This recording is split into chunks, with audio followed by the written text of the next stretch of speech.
கண்டிப்பாக ராதிகா. குறிப்பாக எழும்பூர் ரயில் நிலையத்தில் நடைமேடை 10 மற்றும் 11 மறுசீரமைப்பு மற்றும் மேம்பாட்டு பணிகள் கடந்த பிப்ரவரி 20ஆம் தேதி முதல் 5ஆம் தேதி வரை மேற்கொள்ளப்படும் என தெரிவித்திருந்த நிலையில் இதனால் ரயில் போக்குவரத்து சார்பில் தடையானது விதிக்கப்பட்டிருந்தது. அதன்படி தற்பொழுது 40க்கும் மேற்பட்ட ரயில்கள் தடை விதிக்கப்பட்டு சேவைகள் ரத்து செய்யப்பட்டிருந்த நிலையில் தற்பொழுது இதற்காக இந்த தடையானது காரணத்தினால் தினசரி பயணிகள் குறிப்பாக பள்ளி கல்லூரி செல்லும் மாணவர்கள் மற்றும் பணிக்கு செல்வோர் கடும் சிரமத்தை சந்தித்து வந்திருந்தனர். இதனால் பலரும் அரை மணி நேரத்திற்கும் மேலாக ரயில் நிலையத்தில் காத்திருக்க வேண்டிய நிலையானது ஏற்பட்டிருந்தது. இதனால் தற்பொழுது பொதுமக்கள் சிரமத்தை குறைக்கும் வகையில் மாற்று ஏற்பாடாக நடைபெற்ற 5 மற்றும் 6 குறைந்த அளவில் ரயில் சேவைகள் இயக்கப்பட்டன.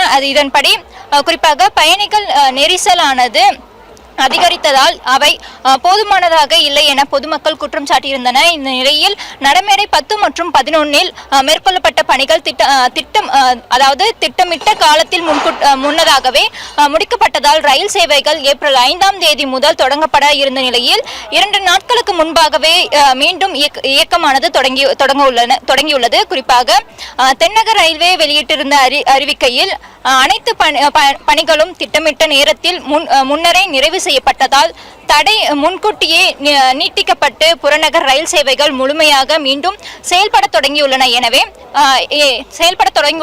எனவும் தெரிவித்திருந்த நிலையில் இதனால் நடைமேடை 10 மற்றும் 11க்கு செல்லும் ரயில் 2 பாதைகள் மற்றும் ஒரு பாதை மட்டுமே செயல்பாட்டில் உள்ளது என்றும் மற்றொரு பாதையில் பணிகள் இன்னும் முழுமையாக நிறைவு பெறாததால் அது மூடப்பட்டுள்ள நிலையிலும் தற்பொழுது பணிகள் சற்று தூரம் நடந்து சென்று குறிப்பாக மற்ற நடைமேடைக்கு மாற்ற வேண்டிய நிலையும் ஏற்பட்டிருந்தது. இந்த நிலையில் மேலும் ரயில் சேவைகள் மீண்டும் தொடங்கப்பட்டதை தொடர்ந்து பிப்ரவரி 27ஆம் தேதி முதல் அமலில் இருந்த தற்காலிகமாக புறநகர் ரயில் கால அட்டவணை ரத்து செய்யப்பட்டது எனவும் அறிவிக்கப்பட்டிருந்த நிலையில் தற்பொழுது பிப்ரவரி 20ஆம் தேதிக்கு முன்பு நடைமுறையில் இருந்த வழக்கமான வார ரயில் மற்றும் ஞாயிற்றுக்கிழமை ரயில் அட்டவணை மீண்டும் அமலுக்கு வந்துள்ளது. அதன்படி குறிப்பாக சென்னை கடற்கரை மற்றும் தாம்பரம், செங்கல்பட்டு, அரக்கோணம் வழித்தடங்களில் இயக்கப்படும் அனைத்து மின் ரயில்களும் தற்பொழுது அவற்றின் நிறுத்தங்கள் மற்றும் இயக்க முறைகள் பழைய நிலைக்கு வந்துள்ளன. இதனால்